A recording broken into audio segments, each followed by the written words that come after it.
Hello, my name is Anita Sarkeesian. Welcome to my series Tropes vs. Women in Cereal. This is just part of a multi-part series of videos to examine the tropes, plot devices, roles and patterns most commonly associated with women in not just gaming, but all areas of life, from a systemic, big-picture perspective. Please join me in overanalyzing this breakfast staple, and bathe in the guilt I will foist upon you. Remember that it is both possible to simultaneously enjoy cereal while also being critical of its more problematic or pernicious aspects.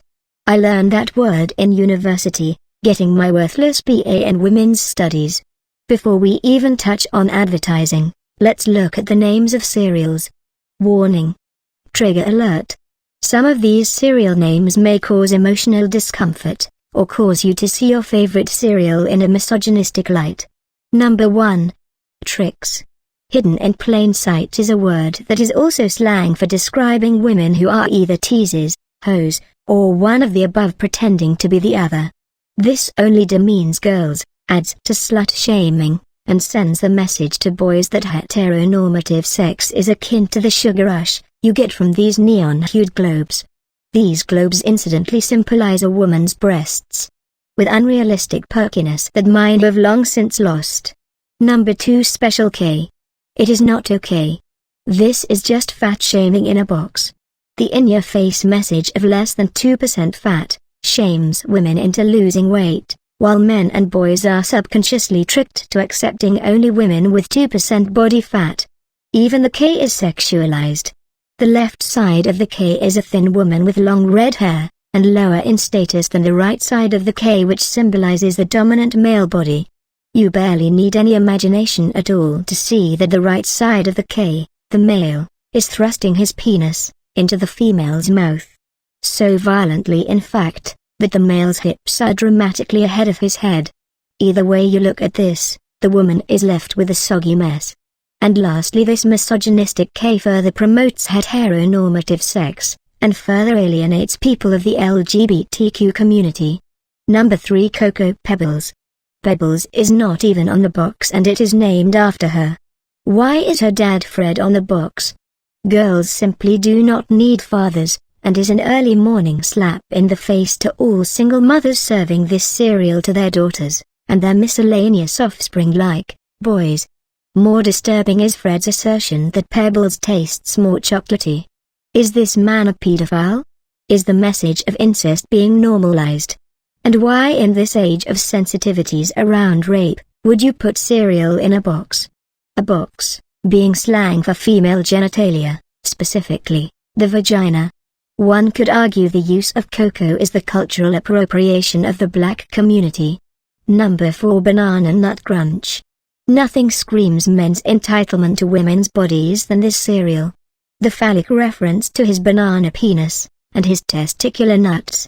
Men and boys are given the message that breakfast is not only the biggest meal of the day, but also a great time to use their morning wood, to crunch their female partner before she can even get up to have cereal.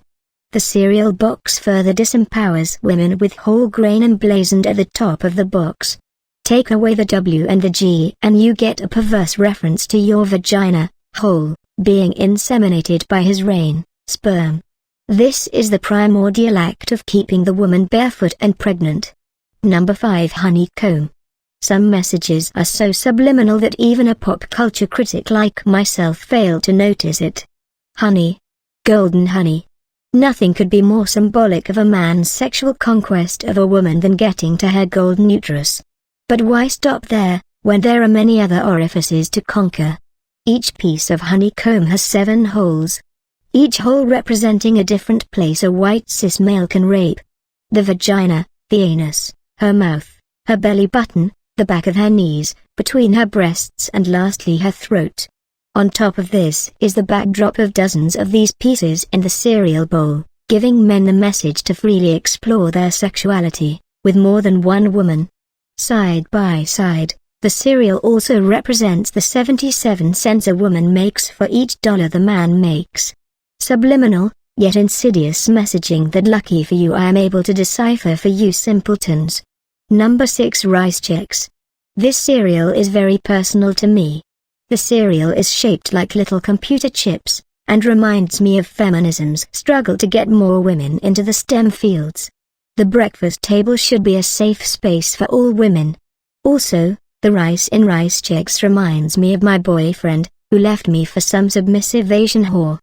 Some bullshit about always nitpicking, and ignoring his so-called needs. It's such a shame that the nuclear bombs at Hiroshima and Nagasaki did tremendous harm to women by bombing Japan back into a primitive patriarchal society. As always, women are the biggest victims of war. Number 7. Weetabix. Sometimes it's not the cereal itself, but the slogan. Take this box of Weetabix. When I say, someone's had their, what word naturally would occur right after that sentence? Period. Yes, a woman's period. Shaming women's bodies. Another thing is the sheer size of the Weetabix. It's not mini wheat size, but huge, giving a clear message that it's a woman's role to please her patriarchal husband by putting his large package in our mouths. This patriarchal training oppresses women, and chokes some into submission. It also restricts our gender fluidity. Some of us would much rather lick Ellen DeGeneres. But where is her cereal? Where is Vagina O's? Number 8. Product 19. Again, not the cereal itself but the product name. The clear patriarchal message that a woman's worth peaks at age 19, if not sooner, as the case with Cocoa Pebbles. Curiously absent are the ages of my feminist sisters. No product 47, no product 38, and no product 44. Women my age are relegated to Heinz 57, a ketchup bottle disguised as a bottle of expelled menstrual fluid. Number 9. Frosted Flakes. Nothing says white cis male dominance than coating cereal flakes with white frosted sugar. The empowering figure of a tiger for men, as in Go Get 'Em Tiger. Where are the female empowered mascots? Why the aversion to renaming it after great feminists?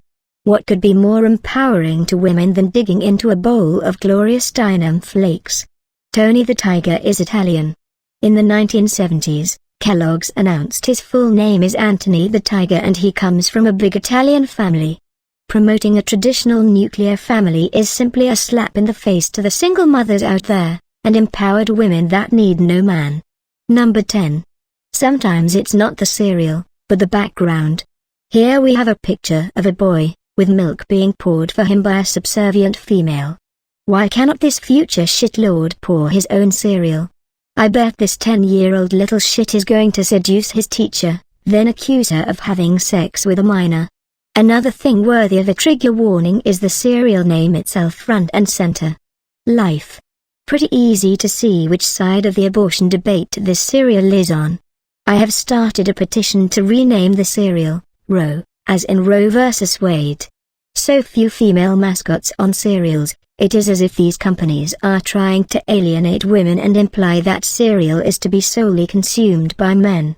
So if you are a woman who is eating cereal, you are supporting the patriarchy and oppressing women everywhere. The kitchen breakfast table should be a safe space for women of all ages. Much like the comment section of my videos should be free of criticisms like can't understand normal thinking, or repeated presses of thumbs down trying to silence my voice and the voice of women everywhere. This concludes part 1 of Tropes vs. Women in Cereal. If you enjoyed this video, please consider donating to my Patreon account. I am unable to find a high-paying job with my women's studies degree, and my student loans are huge. Obviously each video in this series requires a tremendous amount of research, imagination, and hallucination time, so don't you feel guilty watching it for free? If you don't donate, it means that you hate women and support the patriarchy. If you are a misogynist shitlord, think of this as your penance for all the wrongs you have done in your life, and to personally address my gender wage gap. If you are a woman who is underpaid, or simply have been oppressed into poverty, please comment, rate, and subscribe.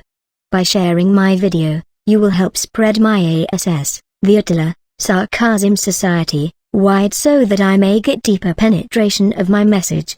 Thank you.